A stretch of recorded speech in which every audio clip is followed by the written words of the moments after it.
কি করে শহরে ডিপার্টমেন্টাল স্টোর খুলবেন ও চালাবেন? এক গুরুত্বপূর্ণ মোটিভেশনাল ভিডিও। আমি নার্গিস ও আমার ভাইয়ের বন্ধু সুনীল। আমি কেষ্টপুরে ডিউটি প্রোডাক্ট শপে মডেল কাম সেলসম্যানের কাজ করি। বাংলাদেশের নায়িকা পরিমণির সাথে আমার অনেকটা মিল আছে। হাইট পাসপোর্ট আর ইঞ্চি, ওয়েট 5-4 কেজি, বুক 3-4 ইঞ্চি, কোমর 2-6 ইঞ্চি, পাছা 3-8 ইঞ্চি, ভিতরে জিন্স শর্টস পারি আর নিজে স্কুটিতে যাতায়াত করি। বাড়ি উল্টোডাঙ্গা থেকে শ্যামবাজারের দিকে যেতে একটি বস্তিতে। আমার ভাই হামাদুল ক্লাস 9-এ পড়ে। ওই এক ব্যাচমেট সুনীল বিশ্বাস ভীষণ মাথামোটা। এই 18 বছর বয়সেও ক্লাস 9-এ পড়ে।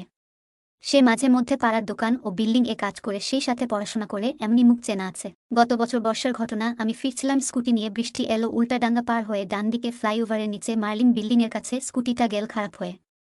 মুখ বেজার করে দাঁড়িয়ে আছি, এমন সময় সুনীল তার সাইকেল নিয়ে সামনে এসে দাঁড়ালো। বলল, দিদি কি ব্যাপার? আমি বললাম, স্কুটি খারাপ হয়ে গেছে। সে বলল, ঠিক আছে, তুমি আমার সাইকেলে বসো।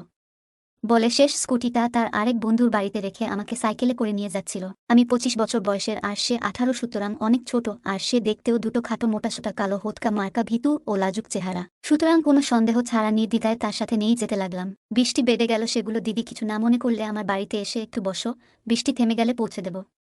আমি মোবাইল নিয়ে বাড়িতে বললাম যে সুনীলের বাড়িতে আছি, আসতে দেরি হবে, স্কুটি খারাপ হয়ে গেছে, ইত্যাদি ইত্যাদি। সুনীল আমার জন্য চা স্ন্যাক্স এনে দিল। আরাম করে খেলাম। দেখলাম তার গা থেকে একটা উৎকট পুরুষালি গন্ধ বেরোচ্ছে। আমি একটু রুমালটা নাকে ঢাকা দিয়ে বসলাম। সে আমার পায়ের কাছে বসল। বল, দিদি রাত্রি কি খাবে? তার বাড়িতে দেখলাম আর কেউ নেই। বলল, তারা সবাই মামা বাড়ি গিয়েছে, আমি আজ একাই আছি।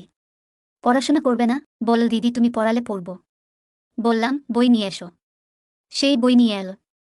কিন্তু দেখলাম তার প্যান্টের সামনেটা প্রচণ্ড উঁচু হয়ে আছে। আমি মুচকি করে হাসলাম। বাচ্চা ছেলে, জানাই না কিছু। কিছু বললাম না। সে বলল, দিদি আমার কি হয়েছে দেখো না, আমার শরীরটা কেমন করছে, শরীরটা ভীষণ হাঁসপাস করছে। কেন এরকম হচ্ছে জানি না, তুমি একটু হাতের নাড়িটা দেখো। তাকে শুতে বললাম। সে শুতেই দেখলাম তার ওটা প্যান্ট ভরে আসতে চাইছে। সে কাঁদতে লাগল। বলল, ভীষণ ব্যথা হচ্ছে। আমি বললাম, লুসি কোনো ড্রেস পারো? সে খুশি হয়ে একটা গামছা পরে নিল।